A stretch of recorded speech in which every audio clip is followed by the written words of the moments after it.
የሌሎች ሰዎችን መከራና ስቃይ መመልከት ደስታና እርካታ የሚሰጣቸው አደገኛ ሰዎች እንዳሉ በራሳችሁ የህይወት ልምድ ገጥሟችሁ አይታችሁ ወይም ሰምታችሁ ሊሆን ይችላል። እጅግ በጣም የሚያስገርመው እንደነዚህ አይነት ሰዎች ከዕለታት አንድ ቀን እውነተኛ ማንነታቸው እስኪገለጥ ድረስ ጭምብል ምርጥ ባህሪያቸው የተነሳ በብዙ ሰዎች ዘንድ ተወዳጅነት ያላቸውና የሚታመኑ ናቸው። እንደነዚህ አይነት ሰይጣናዊ ባህሪ በሁለቱም ጾታዎች የሚገኝ ሲሆን በዛሬ ፕሮግራም ሴቶች ላይ ብቻ አነጣጥረን እናያለን።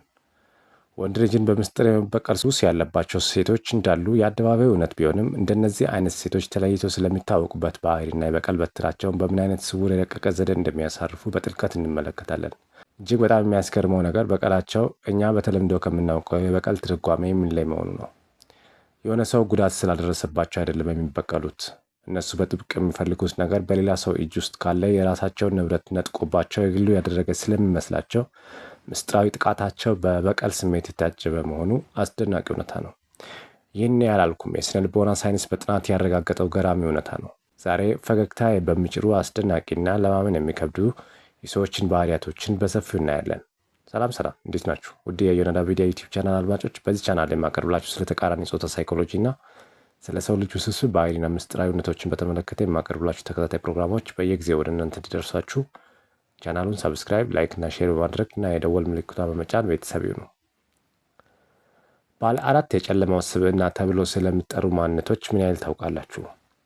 ወንዶችን የመበቀል ምስጢራዊ ግብ ያላቸው ሴቶች ጨለማው ስብዕና ተብለው በተዘረዘሩ ማንነቶች ውስጥ እንደሚካተቱ በርካታ ጥናቶች አረጋግጠዋል። እንደነዚህ አይነት ሴቶች በምን አይነት የረቀቀ ምስጢራዊ ዘዴ እንደሚበቀሉ ከማየታችን በፊት መገለጫቸው ስለሆነው አራቱ የጨለማ ስብዕና ባህሪያት እንመልከት። በእንግሊዝኛ ቃል ዳርክ ቴትራድ ተብለው ይጠራሉ። አንደኛው ናርሲዝም ይባላል። በዚህ ምድብ ስር የሚዘረዘሩ የባህሪ አይነቶች መካከል ግንባር ቀደሞቹ የሌሎች ሰዎች ሀብት የመጠቀምና የመውሰድ መብት እንዳላቸው የማሰብ አባዜ ያለባቸው ናቸው። ከፍተኛ የራስ ውዳሴ መሻት፣ ከሌሎች ትኩረት የመሳብ ፍላጎት፣ የበላይነት ስሜት እና ለሌሎች ርህራሄ ማጣት የመሳሰሉ ባህሪያት በናርሲሲዝም ሰዎች በጉልህ የሚንጸባረቁ ናቸው። ሁለተኛው ማኪያቬሊያኒዝም ይባላል። ሌሎችን በማጭበርበር እና በማወክ ምስጢራዊ ግብ ማሳካት፣ ስልታዊ አስተሳሰብ ወይም ቀመረኛነት እና ስነ ምግባርን ከጥቅም በስተጀርባ የማስቀመጥ ልማድ ናቸው። ሶስተኛው ሳይኮፓቲ ይባላል። ርህራሄ ማጣት፣ ጥፋተኝነት አለመሰማት፣ ግዴለሽነት፣ ሌሎችን ለጥቅም ማዋል እና ጥልቅ የስሜት ግንኙነት የማያደርጉ ናቸው። አራተኛው ሳዲዝም ይባላል። የሌላውን ሰው ስቃይ ወይም ችግር መመልከት ደስታ የሚያስገኝላቸው፣ በሌሎች መከራ እርካታ የሚያገኙ ከመሆናቸው የተነሳ ሆን ብለው ጉዳት የማድረስ ሰይጣናዊ ልክፍት ያለባቸው ናቸው። ለዚህም ነው እነዚህ አራቱ ባህሪያት አንድ ላይ ሲጣመሩ ባለ አራት የጨለማ ስብዕና የሚል ስያሜ የተሰጣቸው። በተለምዶ ጎልድ ዲገር ተብለው የሚጠሩ የቁሳዊ ሀብት አፍቃሪ ሴቶች በዚህ ባለ አራት የጨለማ ስብዕና እንዳለባቸው ጥናቶች ያረጋገጡት እውነታ ነው። ታዲያ እንደነዚህ አይነት ሰዎች እውነተኛ ማንነታቸው እስኪገለጥ ድረስ በሌሎች ሰዎች ዘንድ ከፍተኛ ተወዳጅነት የሚያገኙት እንዴት ነው? አንደኛው የምላስ መልካም ሰዎች ስለሆኑ ነው። ከአንደበታቸው ልባዊ ክፋታቸውን የሚገልጥ አንድም ቃል በስተት አያወጡም። በምላሳቸው ሌሎች ሰዎች እንደሚያዝኑ በተደጋጋሚ የሚገልጹ ሲሆን ይህም በፊታቸው ገጽታ እውነት እንዲመስል የተዋጣለት ተፈጥሯዊ ትወና የመተወን ብቃት አላቸው። ሳቅታና ፈገግታ ከፊታቸው የማይለያቸውና በአዝናኝ ቀልዶች ሳቅ የሚጭሩ መሆናቸው ተወዳጅ ያደርጋቸዋል።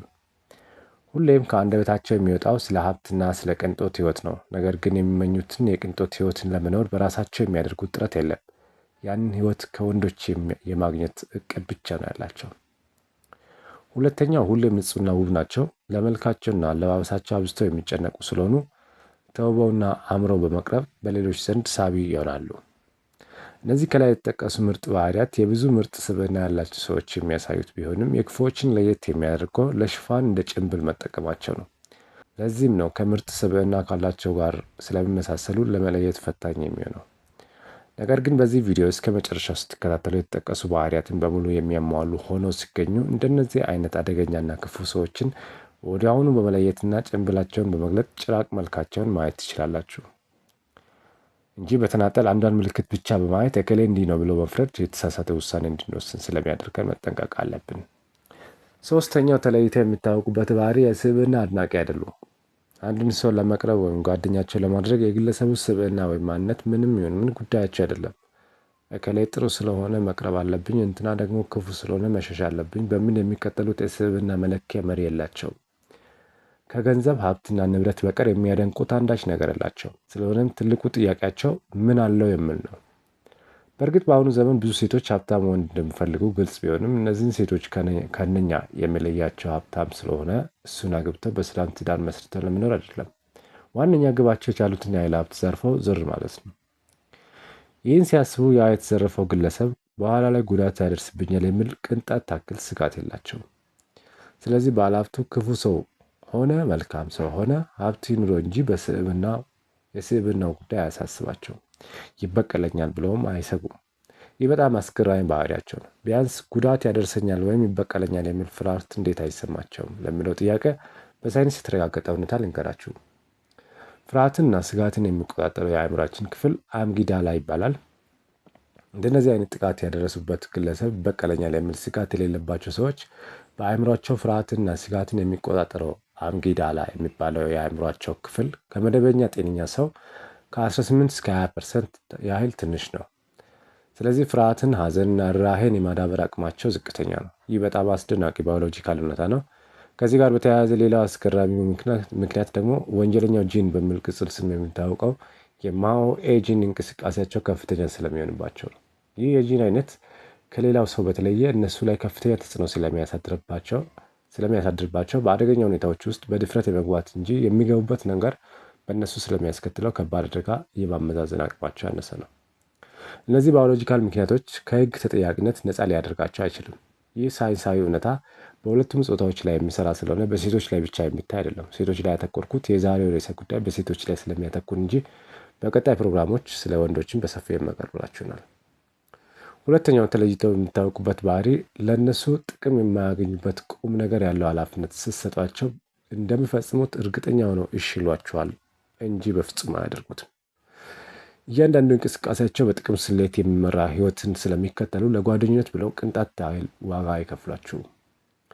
ሶስተኛው ከእሷ ጋር በሰዓታት ውስጥ ወሲብ ልትፈጽም እንደምትችል በአኳኋንም ሆነ በንግግሯ ታስመስላለች እንጂ በቀላሉ አታገኛትም።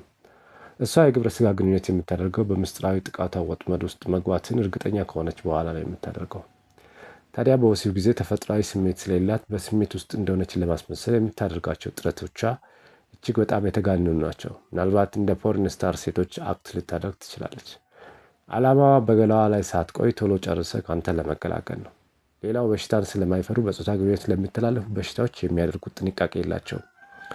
በተለይ በሽታ እንዳለባት እርግጠኛ ከሆነች ወደ አንተን ለማስተላለፍ ምንም አይነት ጥንቃቄ እንዳታደርግ ታደርጋለች።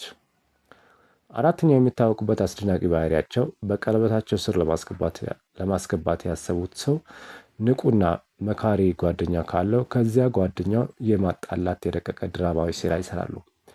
ምክንያቱም ያ ጓደኛው በሰላ እይታው ምስጢራዊ ጥቃት ልታደርስ እንደቀረበችው ሊደርስባት እንደሚችልና ጓደኛውን በምክርና በማስጠንቀቅ ከእሷ ሊያርቃት እንደሚችል ስለምታውቅ ቀድማ በማጣላት ታለያያቸዋለች። ስለዚህ ስለ ጓደኞቹ ማንነት ለማወቅ በተለያዩ ዘዴዎች ጥረት ታደርጋለች። የሁሉንም ማንነት ከለየች በኋላ የማይረቡ ጓደኞቹን ታሞጋግሳለች። ነገር ግን ለማጣላት የፈለገችውን መልካም ጓደኛውን እንደምትጠላው አትነግረውም። ይልቅ እውነት በሚመስሉ የፈጠራ ሴራ በመጠንሰስ ታጣላቸዋለች። ይህ ለምስጢራዊ የበቀል እርምጃዋ የመጀመሪያው መንገድ ጠራጊ ድል ነው። ከዚህ ጋር በተያያዘ ሌላ የምታሳየው ምልክት ሌሎች ጓደኞቹ ስለ እሷ ምን እንደሚሉ ደጋግማ ትጠይቃቸዋለች ወይም ትጠይቀዋለች። ከዚህም በተጨማሪ ያጠመደችው ሰው ከሌሎች ጓደኞቹ ጋር ለመገናኘት ጊዜ እንዳይኖረው አድርጋ ከእሷ ጋር ብቻ ጊዜ እንዲታሳልፍ አሰልቺ ያልሆኑ ምርጥ ምቾት ትሰጠዋለች። አራተኛ ተለይተው የሚታወቁበት ነገር ፈጣን የህይወት ታሪክ ስልት ነው የሚከተሉት። ፋስት ላይፍ ስትራቴጂ ብለው ይገልጻሉ ባለሙያዎች። ይህ ማለት ጓደኝነታቸው ወይም ወዳጅነታቸው የአጭር ጊዜ እንጂ የረዥም ጊዜ አይደለም። ምስጢራዊ ጥቃታቸውን ወዲያውኑ ይሞክሩና ከተሳካ ተሳካላቸው፣ ካልተሳካም ለአመታት አይንዛዙም፣ ዞር ይላሉ። ስለሆነም በህይወታቸው ውስጥ ለረጅም አመታት የዘለቀ ጓደኛ ወይም ወዳጅ የላቸውም። በየጊዜው ይቀያይራሉ። አንዴ የተውት ጓደኛቸው ትዝም አይላቸውም፣ ከነመፈጠሩ ይረሱታል። ስለዚህ ከተቃራኒ ጾታ ጋር ባለን ግንኙነት ሆነ ማንኛውም ጓደኝነት በጥንቃቄ በብልሃትና በማስተዋል ማጤን ያስፈልጋል። በየዋህነት ሁሉም ሰው እንደኛ መልካም ናቸው ብሎ ራስን አሳልፈው መስጠት ያልተጠበቁ አስደንጋጭ ጉዳቶች እንድናስተናግድ ሊያደርገን ስለሚችል እንደ እርግብ የዋህ እንደ እባብ ብልህ መሆን ይመከራል። አንድ ማስተዋል ያለብን ነገርና ማሳሰብ የሚፈልገው ነገር የስነ ልቦና በሽታ ያለባቸው ሰዎች ሁሉም ከላይ እንደተጠቀሱ አይነት አደገኛና ክፉ ሰዎች ናቸው ማለት አይደለም። የትኛውም የስነ ልቦና በሽታ እንደ ማንኛውም የጤና እክል በማንኛውም አይነት ሰው ላይ በተለያዩ ምክንያቶች ሊከሰት የሚችል ስለሆነ እንደ እርግማን ወይም እንደ ክፋት መወሰድ የለበትም። ሁሉም ተገቢውን ሕክምና ከወሰዱት የሚድኑበት በሽታ እንደሆነ መዘንጋት የለብንም።